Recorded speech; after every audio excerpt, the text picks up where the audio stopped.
While I was asleep, he emptied out our entire home. All of it gone. And all because of one drunken mistake at an office party. Hi, everyone, welcome back. If you've ever had a single error snowball into losing everything you held dear, this story will hit close to home. My name is Natalie. I'm 29. Not too long ago, I believed I was living the dream, married to Lucas, 31, for 2 beautiful years.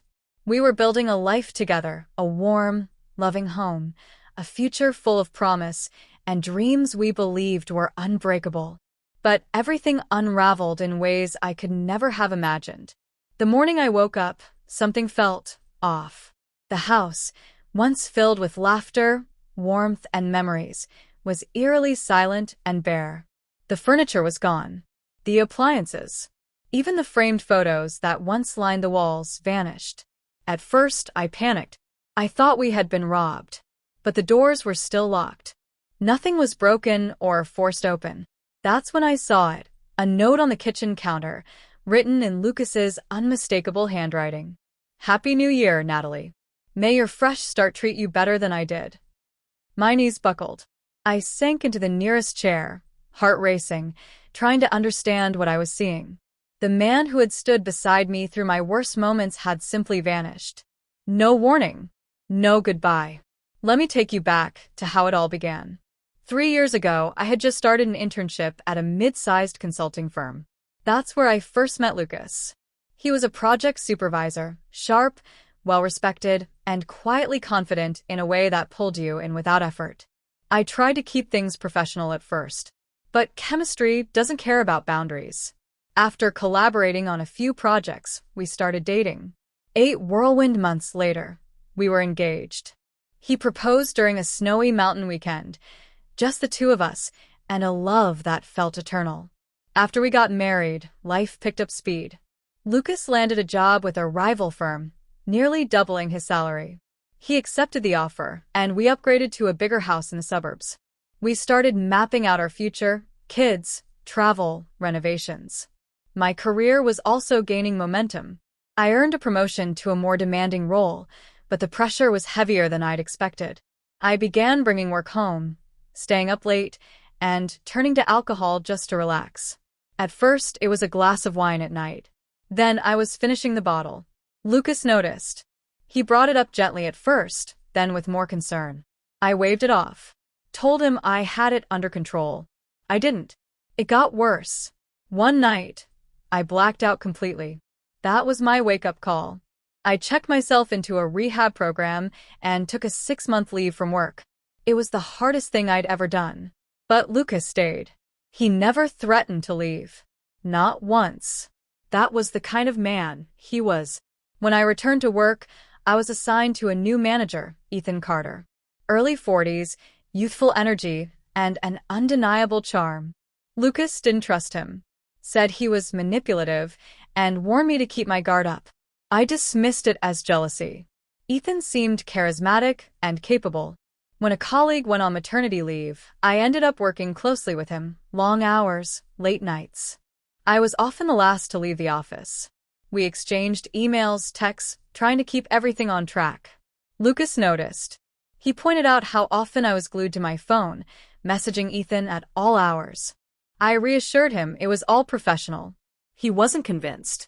After one particularly heated argument, I told Lucas he needed to trust me or let it go. Looking back, I think that's where the emotional distance truly began. Not long after, Ethan started sharing bits about his personal life. One evening, after everyone had gone home, he brought me coffee and asked how I was doing. I broke down. I told him everything, how strained things were with Lucas, the guilt I carried, how exhausting it was pretending things were fine. He listened. And then I made a terrible mistake. I hugged him, then kissed him. It wasn't passionate. It wasn't romantic. It was messy, confused, and I regretted it the moment it happened. We pulled away. The shame on his face mirrored mine. We both agreed to move forward like it had never happened, to keep our distance. But pretending didn't undo the damage. Whispers started around the office. People noticed the closeness, the way we laughed, exchanged glances. The body language. Eventually, it reached Lucas. One evening, he confronted me, demanded to know the truth. I lied. I said it was all just gossip. I didn't mention the kiss. I thought if I buried it deep enough, I could fix things. By December, I was desperate to make amends. I cooked Lucas's favorite dinner, planned a quiet night at home, and promised to transfer off Ethan's team once the project was over. He seemed to relax a little. We agreed to start fresh in the new year. Then came the company's New Year's Eve party. Ethan suggested Lucas join us. Maybe it would help him feel included. I agreed. Maybe this would put his worries to rest. That night, the drinks were flowing. I hadn't touched alcohol in over a year. But it was New Year's. One glass, I told myself. That one glass became 5. Lucas was clearly upset. I brushed him off. It's New Year's, I slurred, waving away his concern. I ended up sitting between him and Ethan. The rest is a blur. I woke up the next morning in an empty house.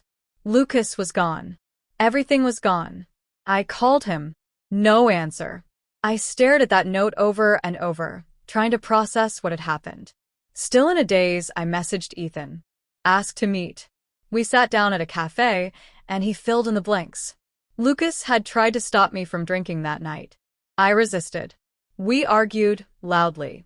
At midnight, I toasted with Ethan, hugged him tightly, and then I kissed him again.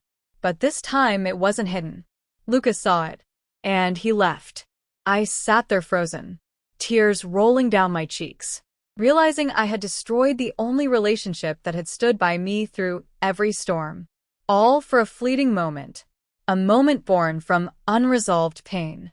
Now, months later, I live alone. A quiet apartment with bare walls. No photos. Too much silence. Lucas hasn't contacted me. And I don't think he ever will. I'm sober again, but now the emptiness isn't just from quitting alcohol. It's from losing the one person who stood by me when no one else would. Trust is fragile. Sometimes it's not the betrayal that breaks a relationship. It's the silence that follows. The secrets. The emotional distance. The reckless choices we justify in our darkest hours. If someone chooses to love you at your lowest, don't give them a reason to doubt you at your best.